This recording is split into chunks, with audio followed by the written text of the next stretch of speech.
नमस्कार बंधुरा आमार चैनेले आरो एकटी बड़ो ब्लगे आपनादेर सबाइके स्वागत। तो अनेक दिन धरेई आमी बोलছি परीक्षा आछे तो आल्टिमेटली सेई दिनटा एसे उपस्थित हये गेছে। तो परीक्षार आगेर दिन बिकाले आमी जाচ্ছি आमार पिस्तौत दिदिर बाड़ी सल्टलेके। तो ओ बाड़िर काछ थेके आमार परीक्षा सेंटारटा काছে, तो ओर जोन्नो आगेर दिन बिकालेई आमी दिदिर बाड़ी चले जाচ্ছি। আর এই যে আমি আমাদের বাড়ির কাছ থেকে বাসে উঠে গেছি, আর এই যে দেখছেন এই স্কুলটাতে, এই স্কুলে আমি 11-12 পড়েছি। তো স্কুলটা সামনে দিয়ে যেতে যেতে একটু নস্টালজিক হয়ে গেছে।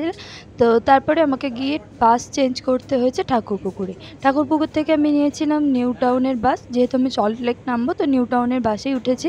তবে নর্মাল বাস পাইনি, আমি এসি বাসে উঠতে হয়েছিল। তবে এসি বাস নামেই ছিল, বাইরে যা গরম তো ভিতরে টেম্পারেচার কমছিলই না একদমই। আর বাসটা ঠাকুরপুকুর ক্যান্সার হসপিটালের সামনে দিয়ে গিয়ে টালিগঞ্জ হয়ে দেশপ্রিয় পার্কের সামনে দিয়ে গিয়েছিল।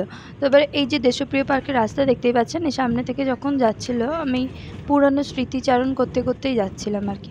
কারণ কি কয়েক বছর আগেই সপ্তাহে প্রায় 5 দিন আমাকে এই রাস্তাটা দিয়েই যেতে হতো, কারণ আমি তখন পড়তাম সাউথ ক্যালকাটার এই আকাশ। আর যেহেতু আমি সল্টলেক যাচ্ছি তো আমাকে এই science city, ITC, royal Bengal এইগুলো সামনে দিয়েই তো যেতে হয়েছে, মানে বাসটা এগুলো সামনে দিয়েই যাচ্ছিলো। তো আমি বাইরেটা দেখতে দেখতে যাচ্ছিলাম। আর আরেকটা কথা যে আমার না, আমি গ্রামে থাকি বলে কিনা জানি না, তবে আমার এই কলকাতার রাস্তার ধারে বড় বড় বিল্ডিং, গাছপালা দেখে দেখে যেতে খুবই ভালো লাগে। সাইট সিন এনজয় করতে করতে আমি এগিয়ে চললাম দিদির বাড়ির দিকে। তো তারপরে দিদির বাড়ির স্টপেজে নেমে আমাকে নিতে হয়েছিল টোটো। তো টোটোয় চেপে এই যে যাচ্ছি আমি এখন। তো একেবারে এইটা গিয়ে থামবে ওর বাড়ির সামনে, মানে একদম ফ্ল্যাটের সামনেই। তো তারপরে বাড়িতে গিয়ে বাপরে বাইরে যা গরম, মনে হচ্ছিলো যেন মুখটা পুরো পুড়ে গেছে। তো দিদি জন্য এসি চালিয়ে দিয়েছে, তো এসিতে আমি বসে থেকে কিছুক্ষণ তারপরে ফ্রেশ হলাম, হয়ে কিছু খাওয়া দাওয়া করলাম। তো এবারে পরের দিনে যেহেতু পরীক্ষা ছিল তো আমাকে পড়াশোনা করতে হতো একটু, তবে সব বাদ দিয়ে আমি ভিডিও করতে বসে পড়েছি। তো বাকি আর ওই দিন আর কিছু আমি ভিডিও বানাইনি। পরের দিন অর্থাৎ পরীক্ষার দিন সকালে তো আমার আবার ভোর 5টার সময়তেই ঘুম ভেঙে গেছে। তো টেনশনে আমি সারা রাত ঘুমাতেই পারিনি। তো তারপর ফ্রেশ ট্রেশ হয়ে এসে 6:45 নাগাদ বসলাম বইটা নিয়ে একটুখানি, যে জিনিসগুলো ভুলে যাচ্ছি সেই সবগুলো একটু দেখে নিলাম, চোখ বুলিয়ে নিলাম আর কি। দিয়ে ভিডিও তো আমি করছি, কিন্তু ভয়ে তো আমার বুক পুরো ধড়ফড় করছে যে কী করবো, আমি আদৌ লিখতে পারবো কি না। তো আর এই যে দিদি বাড়ির সামনে থেকে এই যে বড় লেকটা দেখা যায়, এইখানে এত সুন্দর হাওয়া দেয়। অন্য দিন হলে হয়তো আমি একটু ভিডিও বানাতাম, ছবি তুলতাম কটা। প্রকৃতি প্রেমটা তবে এই দিন আর জেগে ওঠেনি টেনশনে, কারণ অলরেডি আমার 8:30টায় গেট ক্লোজিং টাইম দিয়েছে, আর আমি 8টার সময় বাড়ি থেকে বেরিয়েছি। যদিও বাড়ি থেকে এই সেন্টার তো কাছেই, টিসিএস গীতবিতান, মাত্র 5 মিনিটই লেগেছিলো। তাও একা যেহেতু যাচ্ছি তো একটু তো ভয় লাগবেই। আর এই যে দেখুন আমি টিসিএসের একদম কাছেই চলে এসেছি।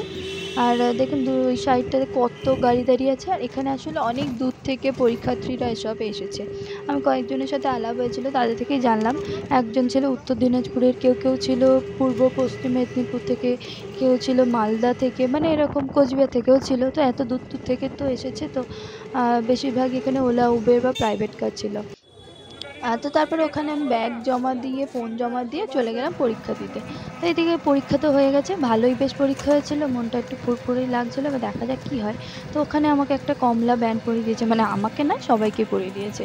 তো আমার তো মনে হচ্ছে যেন এখানে রাখি বন্ধন উৎসব সেলিব্রেট হয়েছে। তো তারপরে এদিকে ফেরার পথে পরীক্ষার টেনশন তো আর মাথায় নেই, তো এই জন্য প্রকৃতি প্রেমটাও জেগে উঠেছে। তো এই লেকটার হাওয়া খেতে খেতে, মানে যতটা আর কি টোটোর থেকেই খাওয়া যায়, তো বেশ যাচ্ছি বাড়িতে। আর দেখুন কী বিশাল হাওয়া, পুরো জামা কাপড় উড়িয়ে দিচ্ছে। তো আর যেহেতু এইটা একদমই দুপুরবেলা প্রায় 1:30টার মতো বাজে, তো আমি একেবারে টোটো নিয়ে নিয়েছি যে দিদির বাড়ির কাছে পৌঁছাবো। তো তারপর সারাদিন এসে আর কিছু করা হয়নি, খুব ক্লান্ত ছিলাম, অনেকটা সকালে উঠেছিলাম। তো তারপরে সন্ধ্যেবেলায় যে দিদি রান্না করছিলো, ওই দিন ডিনারের মেনুতে ছিল বেগুন ভাজা, পটল ভাজা, আলু আর পনিরের তরকারি আর লুচি। লুচিটা তো একেবারে রাত্রেই বানিয়ে দিচ্ছিলো দিদি, গরম গরম ফুলকো ফুলকো লুচি প্লেটেই দিয়ে দিচ্ছে খাওয়ার সময়। তো আমি দাঁড়িয়ে দাঁড়িয়ে ভিডিও করছিলাম আর গল্প করছিলাম দিদির সাথে, যেটা হয় আর কি, যে দিদি বোনরা সব এক জায়গায় হলে কত রকমের গল্প হয়। তো আমার বাড়ির গল্প, নানা রকমের গল্প হচ্ছিলো। তো এই করতে করতে তারপরে আমরা খাওয়া দাওয়ার পরে একটু রেস্ট নিচ্ছি, আর এইদিকে আমার দিদির জমজ 2টো ছেলে শেয়ারে জল খাচ্ছে, ওটার ভিডিও বানাচ্ছিলাম। তো তারপরে আর কি, তারপরে আরও কিছুক্ষণ গল্প করলাম দিদির সাথে, তারপর আমরা শুয়ে পড়লাম। এইদিকে পরের দিন আবার আমাকে বাড়ি ফিরতে হবে, সেই তাড়া ছিল, যদিও আমি অনেকক্ষণই জেগেছিলাম। তো যাই হোক, আজকে এই পর্যন্তই, দেখা হবে আবার পরের ব্লগে, বাই।